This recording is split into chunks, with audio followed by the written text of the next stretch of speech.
acecoach.com presents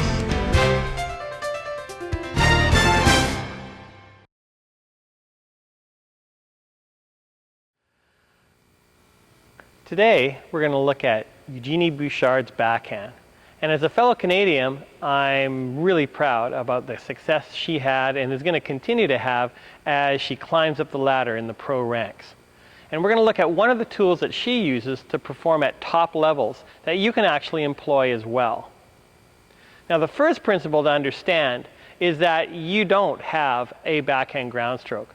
Now, you may say, hey, that's why I take lessons, this is not news to me, but that's not what I mean. What I mean is that you actually don't have one backhand, you actually have multiple backhands and multiple forehands, etc.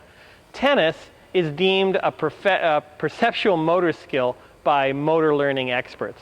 And now this means that every shot has to be adapted to your location on the court and the ball being received. Also, what you want to do with it. All those things actually modifies the technique that you have.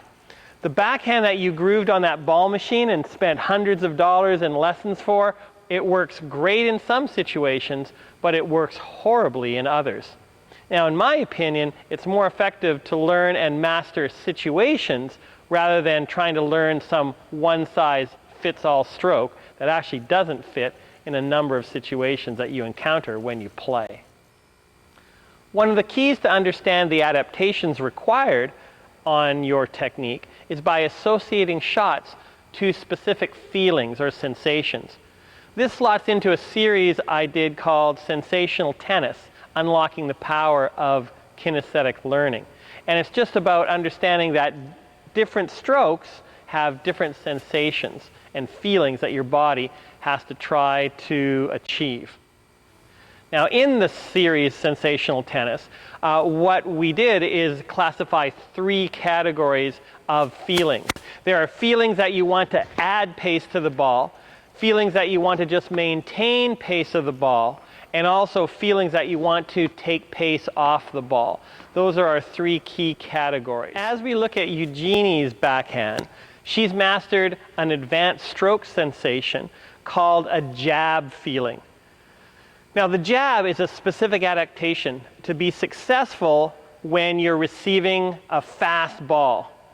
You're prioritizing a compact swing and a controlled racket path. However, you're also trying to add some pace to the ball. So it's not rallying, it's not defending, it's not actually attacking, but it's rather a phase that I call countering. And countering is trying to turn the tables on a challenging shot that you've received. And it can be used on a return to serve as well as in a number of different baseline situations. And it can be described as a compact, quick steering of the ball, and it typically has very little follow-through, and the racket path is usually fairly level, not particularly a lot of topspin. And the shot really prioritizes being very stable, and again you'll see it, one hand, two hands on the forehand as well. It's very stable through the hitting zone, and that's the priority, is to make sure that through that hitting zone, it's a very stable action. Let's look at all the pieces of this jab action in slow motion. Compact backswing, quick steering action, compact follow-through. Again, she received a difficult ball, and she wasn't defending, she was trying to add some pace and turn the tables. Let's look at it at regular speed as well.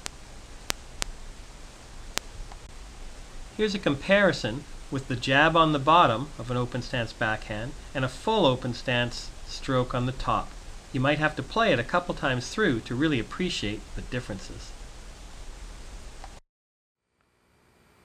Now, keep in mind that when you see her do this shot, it's not a mistake. She's not actually wanting to do a full backhand with a full follow-through and she just failed. She's actually prioritizing a specific motion geared to accomplish what she wants in a specific situation.